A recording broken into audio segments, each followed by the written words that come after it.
Hello વિદ્યાર્થી મિત્રો, એજ્યુકટેકનો ચેનલમાં આપનું સ્વાગત છે। આજે આપણે શીખીશું ધોરણ 6 વિષય સામાજિક વિજ્ઞાન પાઠ 2 મહાસાગરો અને ખંડો। વિડીયોનો આ ત્રીજો ભાગ છે। પહેલા અને બીજા ભાગનો વિડીયો તમે વિડીયોના ડિસ્ક્રિપ્શનમાં આપેલી લિંક પરથી મેળવી શકશો। તો ચાલો શીખીએ પાઠ 2 નો ભાગ ત્રીજો મહાસાગરો અને ખંડો।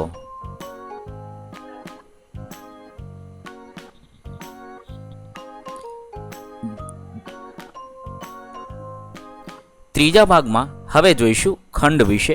મહાસાગર વિશે આપણે આગળ જોયું। ખંડો મહાસાગરોના નકશા પર દ્રશ્યમાન થાય છે। આકૃતિ 2.3 તમે કેટલાની ગણતરી કરી શકો છો? જવાબ એટલો સરળ નથી, કારણ કે તેમને ઘણી રીતે ગણી શકાય છે। આપણી પસંદગીના આધારે આપણે 4 થી 7 વચ્ચેના ગમે તેટલા ખંડોની યાદી બનાવી શકીએ, જે નીચે મુજબ છે। જો આપણને ભણવામાં 7 ખંડો આવે છે, પરંતુ તેને 4 થી 7 સુધી અલગ અલગ રીતે માણસો ગણે છે, એ કેવી રીતે ગણે છે ને એ આપણે હવે જોવાનું છે। અત્યાર સુધી આપણે મહાસાગરોનું જોયું, હવે ખંડો એટલે કે ભૂમિભાગ વિશે જોઈએ। અહીંયા આપણને જોઈ શકાય છે ઉત્તર અમેરિકા, પછી અહીંયા દક્ષિણ અમેરિકા, આફ્રિકા, યુરેશિયા, ઓસ્ટ્રેલિયા અને એન્ટાર્કટિકા। આપણને અહીંયા કેટલા દેખાણા? 6 દેખાય છે। અહીંયા યુરોપ અને એશિયાને ભેગું બતાવ્યું છે, એટલા માટે 6 દેખાય છે। તો હવે આપણે જોઈએ ઉત્તર અમેરિકા અને દક્ષિણ અમેરિકાને સામાન્ય રીતે 2 ખંડ ગણવામાં આવે છે, પરંતુ છે એક જ ત્યાં ઉત્તર અમેરિકા અને દક્ષિણ અમેરિકા છે ને એ આટલો છે, એ વિસ્તરેલો છે, બરાબર। એને બેયને અલગ અલગ અહીંથી ગણવામાં આવે છે। આ ઉત્તર અમેરિકા ઉપરનું અને નીચેનું દક્ષિણ અમેરિકા, પરંતુ એ એક જ ભૂમિભાગ છે, તો એને એક તરીકે પણ ગણી શકાય છે। એ એક ભૂમિભાગ કહી શકાય છે। યુરોપ અને એશિયાને સામાન્ય રીતે 2 ખંડો તરીકે ગણવામાં આવે છે। આ યુરોપ અને એશિયા છે એને 2 ખંડ તરીકે આપણે ગણીએ છીએ। જો કે તે નકશા પર સ્પષ્ટપણે જોઈ શકાય છે કે તે એક જ ભૂમિભાગ છે। યુરોપ અને એશિયા છે એ એક જ ભૂમિભાગ છે, પરંતુ તેને આપણે 2 ગણીએ છીએ। અને યુરોપ અને એશિયા બંને ભેગું છે ને એટલે અહીંયા યુરેશિયા લખ્યું છે। ઐતિહાસિક અને સાંસ્કૃતિક દ્રષ્ટિએ એશિયાથી યુરોપ ભિન્ન રીતે વિકસિત થયું છે, તેથી આને 2 ખંડો તરીકે જોઈ શકાય છે। જો યુરોપનો વિસ્તાર છે એ આટલો ગણવામાં આવે છે અને બાકીનું છે આ એશિયા ખંડ છે, એ બંને ભેગું મળીને યુરેશિયા ગણવામાં આવે છે। એ સાંસ્કૃતિક અને ઐતિહાસિક દ્રષ્ટિએ છે ને એ અલગ લાગે છે થોડું, એટલા માટે અહીંયા આપણે યુરોપને અલગ ગણીએ છીએ। જે આપણે ઘણા નકશાઓમાં યુરોપ અહીંયા અલગ દેખાય છે, એ એટલા માટે યુરોપ અને એશિયા બંને અલગ કહે છે। જોકે ભૂસ્તર શાસ્ત્રીઓ છે ને એ સામાન્ય રીતે એને એક જ ખંડ ગણે છે, એટલા માટે અહીંયા યુરેશિયા લખેલું છે। આવી રીતે યુરોપ અને એશિયાને બંને અલગ છે, પરંતુ ભૂમિભાગની દ્રષ્ટિએ છે ને એ બંને એક છે। આફ્રિકા અને યુરેશિયાને પણ સામાન્ય રીતે 2 ખંડ ગણવામાં આવે છે, કેટલીક વાર તેને એક પણ ગણવામાં આવે છે। આફ્રિકા અને એશિયા છે, યુરેશિયા અને આફ્રિકા બંને જોડાયેલા છે, એટલે અહીંયાથી અલગ પડે છે, પરંતુ એને ઘણીવાર એક ગણવામાં આવે છે, એટલે એને પણ અત્યારે આપણે 3 ગણીએ તો એનો આખો એક પણ ભૂસ્તરશાસ્ત્રીઓ ગણે છે। હવે આપણે કેવી રીતે ગણતરી થાય છે ને એ જોઈએ। 4 ખંડો કયા કયા કહી શકાય? તો આફ્રિકા અને યુરેશિયા 2 ભેગું ગણવામાં આવે ત્યારે, પછી અમેરિકા, ઉત્તર અમેરિકા અને દક્ષિણ અમેરિકા બંને ભેગા ગણવામાં, પછી એન્ટાર્કટિકા અને ઓસ્ટ્રેલિયા, એન્ટાર્કટિકા અને ઓસ્ટ્રેલિયાને અલગ ગણવામાં આવે છે। 5 ખંડો કેવી રીતે થાય? આફ્રિકા, અમેરિકા, એન્ટાર્કટિકા, ઓસ્ટ્રેલિયા અને યુરેશિયા। જ્યારે આફ્રિકાને અને યુરેશિયાને પાછા અલગ પાડવામાં આવે તો 5 ખંડો થાય। 6 ખંડો કેવી રીતે થાય? આફ્રિકા, એન્ટાર્કટિકા, ઓસ્ટ્રેલિયા, યુરેશિયા, ઉત્તર અમેરિકા અને દક્ષિણ અમેરિકા। ઉત્તર અમેરિકા અને દક્ષિણ અમેરિકાને જ્યારે અલગ ગણવામાં આવે છે ત્યારે 6 ખંડો થાય છે। અને હાલમાં આપણે જે સામાન્ય રીતે ભણીએ છીએ તે આ 7 ખંડો ભણીએ છીએ। કયા કયા? Africa, Antarctica, Asia, Australia, Europe, ઉત્તર અમેરિકા, દક્ષિણ અમેરિકા। તો અહીંયા જુઓ તમે, એશિયા અને યુરોપને બંને અલગ પાડ્યા, ઉત્તર અમેરિકા અને દક્ષિણ અમેરિકાને અલગ પાડ્યા, આફ્રિકા અને એશિયા અને યુરેશિયા બંને ભેગું હતું એને પણ અલગ પાડીને કુલ 7 ખંડો અત્યારે આપણે ભણતરમાં મોટાભાગે 7 ખંડો છે એવું ભણીએ છીએ। તો ભૂસ્તર શાસ્ત્રીઓએ ખંડોના આ રીતે ભાગ પાડેલા છે। 4 ખંડો પણ કોક ગણે છે, કોક 5 ખંડો ગણે છે, 6 ખંડો ગણે છે અને 7 ખંડો ગણવામાં આવે છે। સૌથી વધુ વ્યાપક આપણે 7 ખંડો વાળું છે। હવે ચૂકશો નહીં, આટલું આપણે યાદ રાખવાનું છે। ઓલિમ્પિક રમત ઉત્સવના પ્રતીકોમાં એક એવા 5 ઓલિમ્પિક રિંગ તમે જોઈ હશે. ઓલિમ્પિકની અંદર આ 5 ઓલિમ્પિક રિંગ છે એ સિમ્બોલ તરીકે જોવા મળે છે. તેઓ વિશ્વભરના રમતવીરોના મેળાવડાનું પ્રતીક છે. આ બધા વિશ્વના રમતવીર છે એ ભેગા થાય છે, એનો મેળાવડો થાય છે, એનું આ ચિહ્ન છે, પ્રતીક છે. આ 5 વલયો છે ને એ માનવ વસ્તી ધરાવતા ખંડો કયો? આફ્રિકા, અમેરિકા, એશિયા, ઓસ્ટ્રેલિયા અને યુરોપ. આ 5 ખંડોનું પ્રતિનિધિત્વ કરવા માટે આ 5 રંગ છે એ પસંદ કરવામાં આવ્યા છે. ચાલો હવે આપણે પાના નંબર 36 પરની આકૃતિ જોઈએ, જે 7 ખંડોની યાદી પર આધારિત છે. તેમના વાસ્તવિક આકાર દર્શાવતી નથી, પરંતુ તેના સાપેક્ષ કદને દર્શાવે છે. અહીંયા એક આકૃતિ તમે જોઈ શકો છો.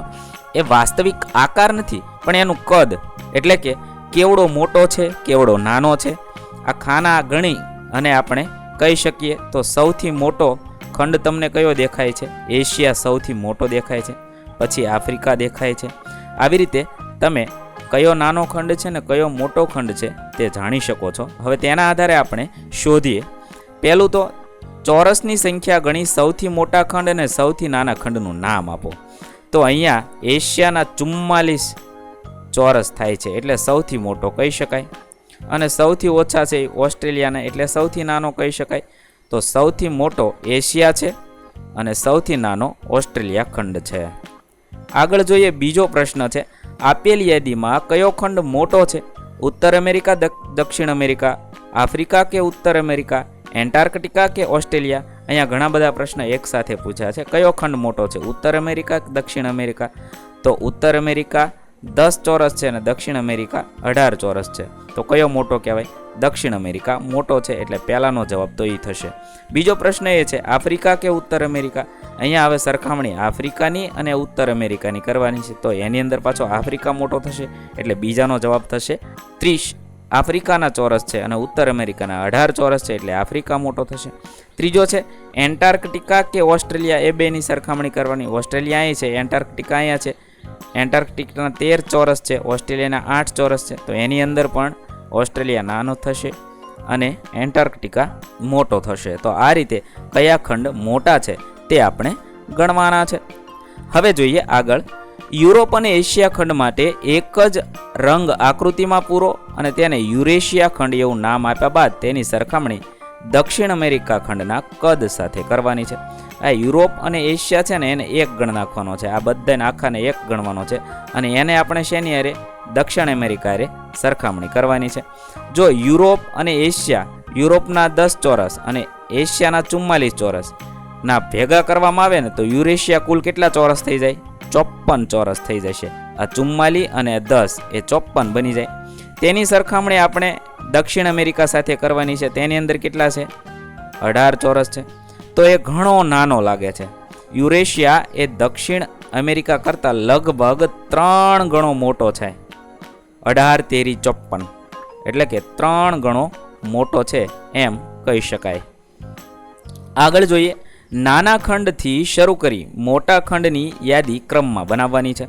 તો ચોરસની સંખ્યાના આધારે નાનાથી મોટા ખંડનો ક્રમ, તો ઓસ્ટ્રેલિયા એ સૌથી નાનો છે, એનાથી મોટો યુરોપ, એનાથી મોટો એન્ટાર્કટિકા, એનાથી મોટો ઉત્તર અમેરિકા, એનાથી મોટો દક્ષિણ અમેરિકા, એનાથી મોટો આફ્રિકા, એનાથી મોટો એશિયા. આ રીતે આપણે ચડતા ક્રમમાં ગોઠવી શકીએ. ત્યારબાદ ટાપુઓ. હવે ટાપુ એટલે કે દ્વીપ સમૂહ, જેની ચારેય બાજુ પાણી હોય અને વચ્ચે જમીન હોય એવો દ્વીપ સમૂહ હોય એને ટાપુ કહેવાય છે. જો તમે આ પ્રકરણની શરૂઆતમાં આપેલા 2 નકશા આકૃતિ 2.2 અને 2.3 ને ધ્યાનથી જોયા હશે તો તમે જોશો કે ખંડો સમગ્ર ભૂમિ આ ભાગને આવરી લેતા નથી. જમીનના કેટલાક નાના ભાગો છોડી દેવામાં આવ્યા છે. ચારે બાજુ પાણીથી ઘેરાયેલા જમીનના આવા નાના ભાગને ટાપુ કહેવાય છે. આપણે નકશો જોયો એની અંદર તમે જોઈ શકો છો કે જમીનના ભાગ બધી જગ્યાએ નથી, અમુક જગ્યાએ છૂટા પડી ગયેલા દેખાય છે. આ છૂટા પડી ગયા છે જમીનના ભાગ, એની ફરતે બધે પાણી છે. તો જે આ છૂટો પડી ગયેલો ભાગ હોય ને એને ટાપુ કહેવાય. જેની ચારે બાજુ પાણી હોય, વચ્ચે જમીન હોય, એને ટાપુ કહેવાય છે.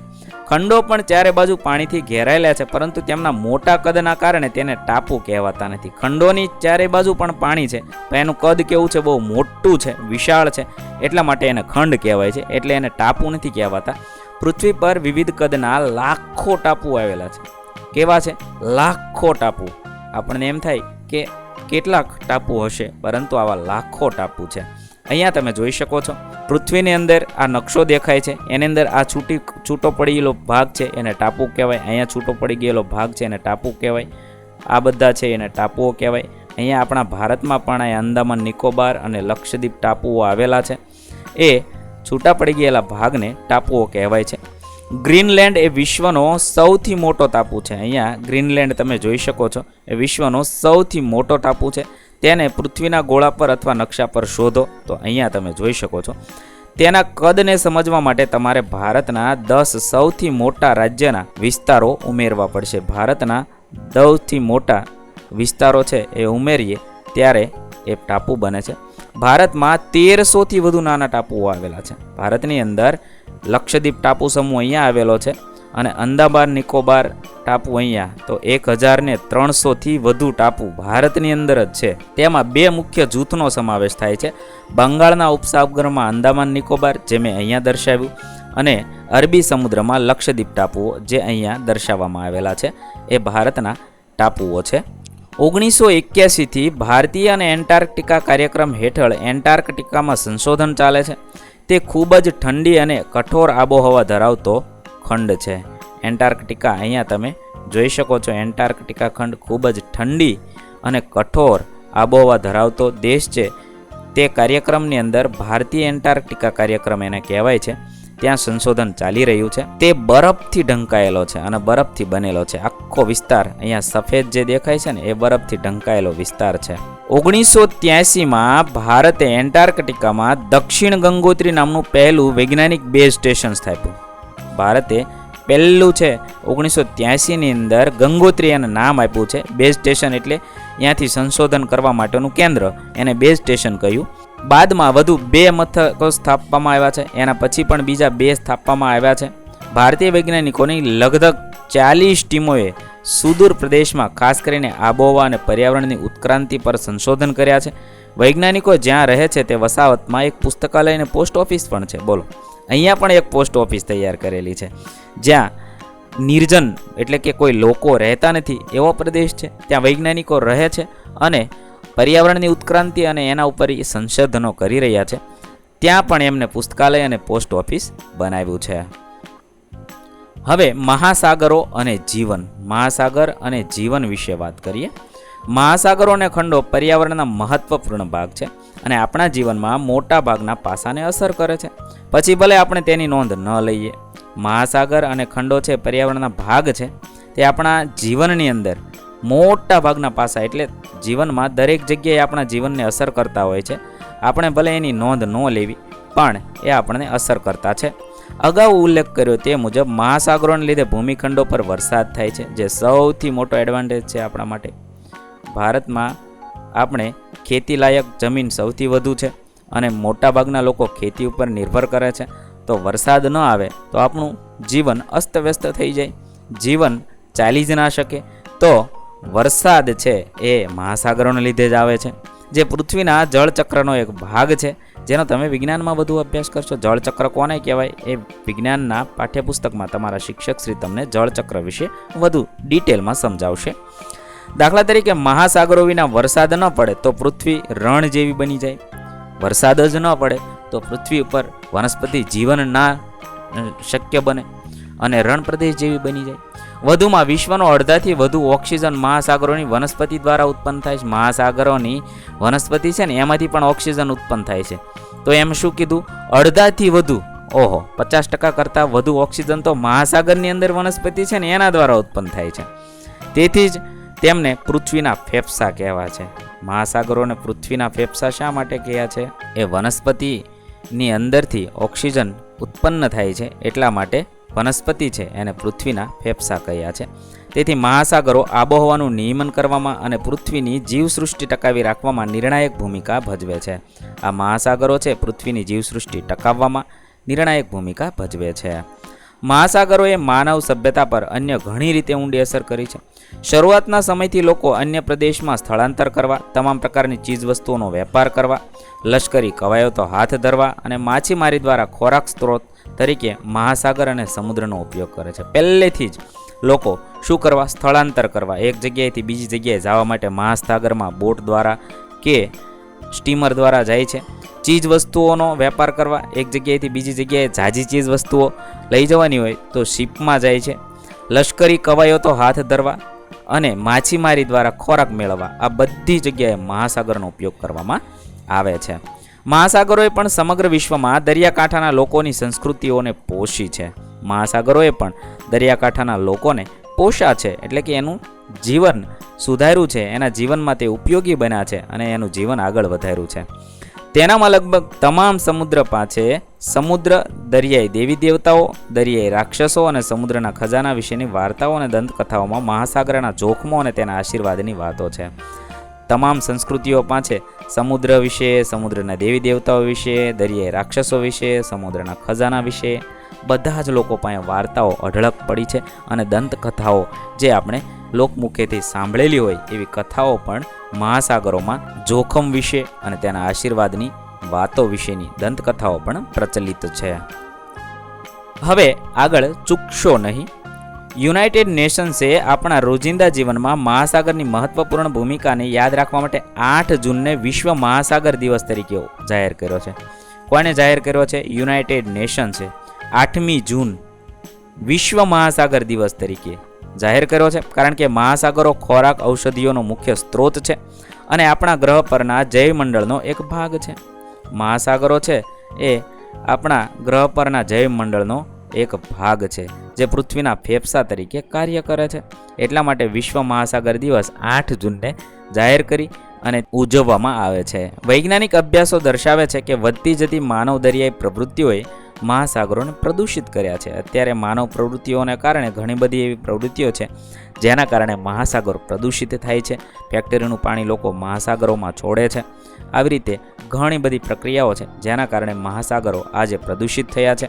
દર વર્ષે લાખો ટન પ્લાસ્ટિકનો કચરો પણ સમુદ્રમાં જાય છે જે દરિયાઈ પ્રાણીઓના જીવનને જોખમમાં મૂકે છે. પ્રદૂષણના અન્ય ઘણા સ્વરૂપો પણ છે, પરિણામે દરિયાઈ પર્યાવરણ જોખમમાં છે. દરિયામાં વધુ પડતી માછીમારી એ પણ દરિયાના જીવનના ઘટાડાનું બીજું કારણ છે.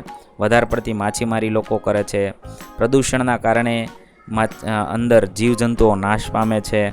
પ્લાસ્ટિક આપણે દરિયામાં ફેંકીએ છીએ એટલે દરિયાઈ જીવો નાશ પામે છે. આવી રીતે ઘણા કારણોને લીધે દરિયાઈ જીવનને નુકસાન થાય છે જે છેલ્લે આપણું નુકસાન છે. પૃથ્વી અને માનવતાના ભવિષ્ય માટે મહાસાગરોને બચાવવાનો પ્રયાસ કરવાની આપણી સૌની સામૂહિક જવાબદારી છે. આ કોઈ એક વ્યક્તિની, કોઈ સરકારની જવાબદારી નથી. દરેક લોકોની અને આપણી સામૂહિક જવાબદારી, નૈતિક જવાબદારી છે મહાસાગરોને બચાવવા અને તેનું રક્ષણ કરવું. વિદ્યાર્થી મિત્રો, પાઠ 2નો 3જો ભાગ અહીંયા પૂર્ણ કરીએ છીએ. સ્વાધ્યાયનો વિડીયો જલ્દીથી આપણી ચેનલ પર આવી જશે. બાકીના બંને વિડીયો આપણી ચેનલમાં ડિસ્ક્રિપ્શનમાં આપેલી પ્લેલિસ્ટની લિંક પરથી મેળવી શકશો. વિદ્યાર્થી મિત્રો, આપેલા વિડીયોની જો તમારે પીડીએફની જરૂર હોય તો તમે આપણી એપ્લિકેશન સ્માર્ટ સાથી પરથી મેળવી શકશો. વિદ્યાર્થી મિત્રો, આપણી એપ્લિકેશન સ્માર્ટ સાથી પ્લે સ્ટોરમાં આવી ગઈ છે, જેની અંદર તમે બધા વિભાગ જોઈ શકો છો. તેની અંદર વિવિધ ધોરણ છે. ધોરણ ઉપર ક્લિક કરતાં વિવિધ વિષય ખુલશે. વિષય ઉપર ક્લિક કરતાં તેની અંદર આવતા પાઠ ખુલશે. તેની અંદરથી તમે પાઠ્યપુસ્તક પણ ડાઉનલોડ કરી શકો છો. તેની અંદર આપેલા પાઠમાં ક્લિક કરતાં તમે પાઠની પીડીએફ, સ્વાધ્યાયની પીડીએફ, સ્વાધ્યાયન પોથીની પીડીએફ, પાઠના વિવિધ વિડીયોઝ, સ્વાધ્યાયના વિડીયોઝ, સ્વાધ્યાયન પોથીના વિડીયોઝ બધું જોઈ શકો છો અને ડાઉનલોડ પણ માત્ર એક ક્લિકમાં કરી શકો છો. વિદ્યાર્થી મિત્રો, આપણી એપને સપોર્ટ કરજો, ડાઉનલોડ કરજો